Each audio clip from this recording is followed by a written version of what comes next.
tous. Alors aujourd'hui je vous retrouve dans une vidéo un petit peu différente. Je vais pas parler de droit, je vais vous parler de ce que moi je fais pendant les vacances d'été.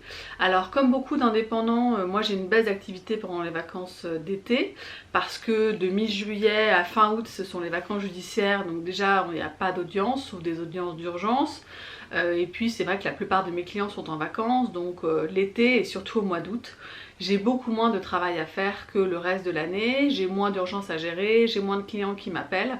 Donc c'est vrai que j'ai prévu de prendre des vacances à la fin du mois, mais pour le moment j'ai 2 semaines devant moi où j'ai un peu de temps pour me consacrer à mon cabinet et du temps pour faire des choses que j'ai pas le temps de faire le reste de l'année.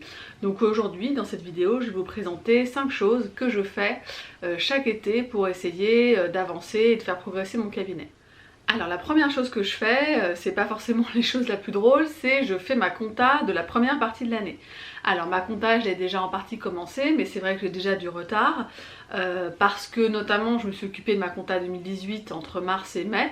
Vous savez, entre mars et mai on a toutes les déclarations à faire, donc ça m'a pris un petit peu de temps. Donc c'est vrai que c'est du temps que j'ai pas consacré à ma compta actuelle pour l'année 2019.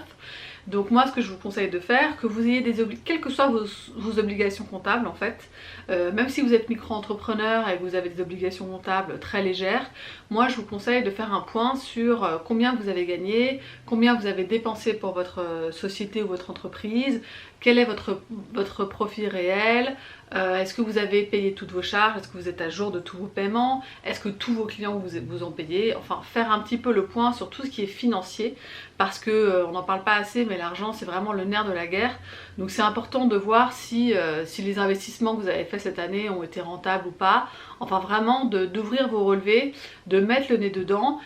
Si vous ne savez pas comment vous y prendre pour faire votre comptabilité, je vous mets en barre d'informations et puis je crois que c'est là, en lien les 2 vidéos que j'ai fait sur le sujet, ça pourra éventuellement vous aider. Mais d'une manière générale, voilà, vous mettez le nez dans vos relevés et faites un petit peu le point d'un point de vue financier sur votre entreprise, ce que ça vous rapporte. Ce que ça vous coûte, voilà. La deuxième chose que moi je fais systématiquement l'été, là encore ça peut avoir l'air un petit peu ennuyeux mais c'est vraiment nécessaire, c'est de trier vos dossiers. Que ce soit sur papier ou en numérique dans votre ordinateur, c'est très important de trier ces dossiers. D'abord, c'est pas particulièrement pénible, c'est-à-dire que c'est une activité que vous pouvez faire en écoutant la radio ou en écoutant de la musique, et ensuite ça va vraiment vous aider à voir les dossiers qui sont archivés, à faire le tri et à avoir des outils de travail, que ce soit votre placard ou votre ordinateur, vous allez avoir des outils de travail plus fluides, où vous allez vraiment faire ressortir les dossiers sur lesquels vous travaillez en ce moment. Et ça c'est un vrai avantage. Il y a un très bon ouvrage sur le sujet qui s'appelle La magie du rangement par Marie Kondo. Je vous mettrai le lien en barre d'informations. Alors c'est une japonaise, vous avez dû en entendre parler, qui propose des méthodes de rangement. Et la méthode de rangement, ça passe par le fait de vider énormément de choses dans sa maison. Et c'est vrai que ça fait beaucoup de bien de vider, donc c'est la même chose pour votre entreprise, pour votre ordinateur ou le placard dans lequel vous rangez tous vos dossiers. Ça fait du bien de vider, comme ça il y a plus de place et ça permet de démarrer l'année scolaire avec l'esprit libre. La troisième chose que je fais l'été, c'est je fais un point sur mon fichier client. C'est-à-dire je vais prendre toutes les données de mes clients, de mes dossiers en cours et puis de mes dossiers passés. Je vais faire le point sur est-ce que mes contacts sont à jour, est-ce que depuis le responsable a changé, du coup il faut que je change les coordonnées de tel client. Est-ce qu'il y a des clients avec qui j'ai pas eu de contact depuis pas mal de temps, du coup ce serait peut-être l'occasion de renouer un contact avec eux. Enfin j'essaye de faire un petit peu le point.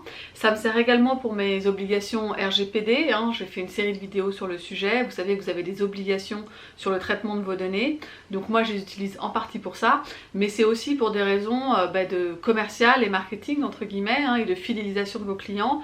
C'est faire un peu le point sur des clients que moi j'aurais pu oublier parce que j'ai eu affaire à eux qu'une seule fois il y a pas mal de temps. Enfin c'est vraiment l'occasion, moi j'essaye de faire ça 2 fois par an, de faire le point sur qui sont mes clients, quels sont les clients avec qui j'ai pas eu de contact depuis longtemps et puis avec qui je pourrais éventuellement renouer contact, et puis quels sont les clients avec qui j'ai plus envie d'avoir de contact et puis éventuellement je les sors de ma base de données. Ensuite, la quatrième chose que je me suis fixée cet été, et là c'est la première fois que je le fais, c'est je vais préparer un message de rentrée pour mes clients. Un petit peu comme on prépare un message de nouvelle année. Vous savez, chaque nouvelle année on fait un message de vœux pour ses clients.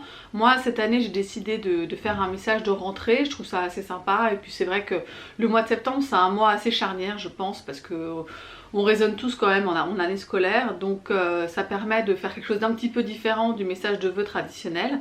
Et puis moi c'est une période pendant l'été où j'ai beaucoup plus le temps de me consacrer à ça, de chercher soit une petite carte papier, soit un mail. J'ai pas encore décidé comment j'allais faire, mais même un simple petit mail, ça peut être une manière de renouer un contact avec vos clients, voilà, assez sympathique pour le mois de septembre. Vous pouvez également déjà préparer votre message de meilleurs vœux pour l'année 2020. Si je vous dis ça, c'est parce que moi souvent l'automne est très chargé, donc souvent je me retrouve début décembre à avoir beaucoup de choses à gérer, notamment les fêtes de Noël, la famille, etc. Et j'ai jamais le temps de m'occuper de mon message de vœux pour mes clients pour le mois de janvier. Donc cette année, je vais aussi essayer de le préparer là, cet été. Comme ça, ce sera fait et j'aurai juste à faire un envoi fin décembre ou début janvier pour mes clients. Ensuite, la dernière chose que je vais faire cet été, c'est me former. Alors l'année dernière, je m'étais formée, je m'étais acheté un livre de finances publiques. Alors pourquoi j'avais acheté ça, c'est parce que ça faisait longtemps que j'avais pas fait de théorie en droit fiscal, donc je m'étais acheté un petit livre de finances publiques. C'était un petit peu pour revoir ce que j'avais fait à la fac. Cette année j'ai décidé de faire quelque chose de complètement différent. Je vais faire une formation qui est faite par quelqu'un qui s'appelle Julie Couder, qui a un blog qui s'appelle I Don't Think I Feel, qui est un blog que je suis beaucoup, qui est un blog d'aide aux freelance. Et elle a des formations, là c'est une formation qui est consacrée à l'application Trello. Alors l'application Trello c'est une application que j'utilise moi depuis plusieurs mois et dont je suis très contente, mais je pense que je pourrais l'utiliser encore mieux. Donc j'ai décidé de m'inscrire à cette formation qui est en 5 vidéos, 5 parties. Donc voilà ce que je vais faire cet été. Je vais essayer de progresser. Alors là c'est vraiment de l'opérationnel, comment gérer mes dossiers, comment gérer mon entreprise grâce à cette application. L'objectif étant de continuer à utiliser Trello mais de manière plus optimale que ce que je fais aujourd'hui. Voilà, ça c'est les 5 choses que je me suis fixées cet été. Alors toutes ces choses elles peuvent être, il y a des milliards de choses que vous pouvez faire quand vous avez une baisse d'activité, notamment l'été. Moi c'est les 5 choses que j'ai choisies, une partie qui sont nouvelles, une partie que j'ai déjà faite l'année dernière. Les plus importantes étant évidemment faire ma compta et trier mes dossiers.